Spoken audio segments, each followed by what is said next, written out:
You got to ask yourself a question. I've talked for a while now about a lot of important concepts and things that are going to be relevant, if you do want to change how you experience stress in your everyday life. But I really should have started with a question, and the question should have been, do you want to change the way you experience stress in your everyday life? I should have started with that. And it sounds like a dumb question because you think, well, of course everybody does, because we already went through kind of how it feels and it sucks and we don't want to experience it. But you'd be surprised, and here's why. You got to ask yourself, do I actually want to change the way I experience stress, the relationship I have with stress? Do I want to change it? Because here's the thing. If for whatever reason you don't, and I'll talk about maybe why some reasons are that some people don't want to change their relationship with stress. If you don't want to change on any level, consciously or unconsciously, mainly unconsciously, if you don't want to change the relationship you currently have with stress, how you experience stress on an everyday basis, if you don't want to change that, truly want to change it, it doesn't matter what I teach you, it doesn't matter what you know, it doesn't matter, you're going to go back to having the relationship you have. And you're never going to change. You're going to have an inner conflict. Consciously, you're going to say, yeah, I want to change this relationship I have with stress. I don't want to experience stress the same way I do. Consciously, that's what you're saying, but you don't believe it internally.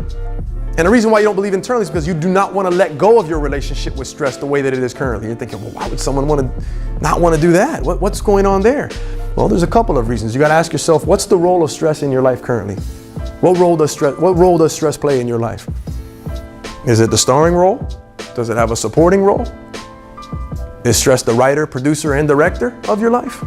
What is your relationship with this physiological response currently? And this takes some, you don't have to do it right now. I don't want anybody to break down right now, but this really takes some,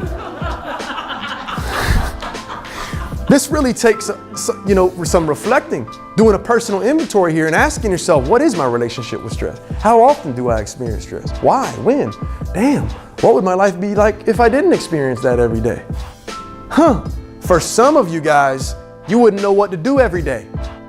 Feel like somebody died if you couldn't stress out every day. It sounds stupid intellectually. It sounds dumb, but believe it or not, you have to want to disconnect from that old pattern of behavior that you have. Stress for some of you guys, for whatever reason, maybe you have a less than exciting life, I don't know. For some of you all, stress is the highlight of your day physiologically.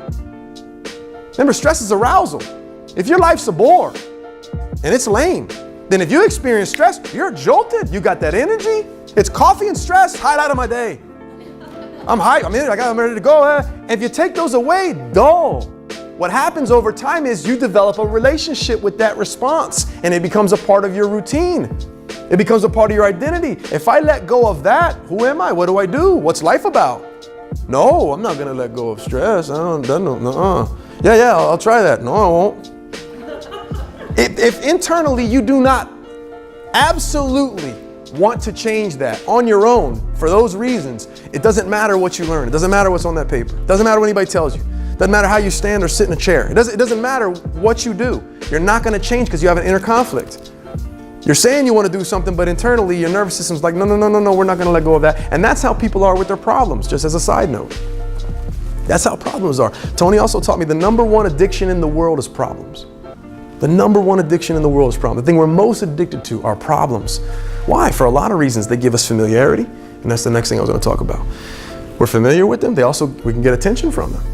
We can get connection. Go tell someone how bad of a day, I'm having a horrible day. Oh yeah, really? Yeah, sorry to hear that. And they start talking about, go tell someone how bad your day is, how rough your life is. You'll connect with them right away. It'll be shallow, but you'll connect with them. Go out there and tell someone how awesome the day is, how great your life is. They'll look at you like, what? Okay, good. What's wrong with this person?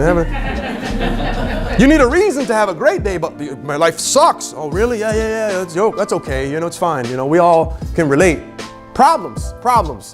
Stress, same way, you might be holding on to it for some reason that you're not aware of. So the question is, do you rely on stress for normalcy, for consistency, for familiarity, for certainty in your life? You know what to expect. You know how you're going to respond because you do it the same way every single time something comes up that ruffles your feathers. That consistency becomes behavioral. You're not thinking about it consciously. but it's a response that's internal. It's your nervous system. So do you rely on stress for normalcy, or does it give you variety? Like I said, your life is less than exciting, but it gives you the variety. Anything been going on, they're kind of boring and dull throughout the day, and if something triggers you, sparks you, whoa, I got this rush. Woo, here's this variety in my life. We need variety. And by the way, those are two human needs that we have. All of us have the need for consistency or certainty. We need to know what to expect. We need to know what's going on. We need to know the roof's not going to fall in on our head. We also have a need, the opposite need is for variety. We need change. We need something different, spontaneity. So again, side note, but it's relevant here. So you've got to assess what your relationship is with stress first before you practice anything that you learn here, today, or anywhere else. Okay? What is your relationship with stress? And do you rely on it for these things? Is it what drives you?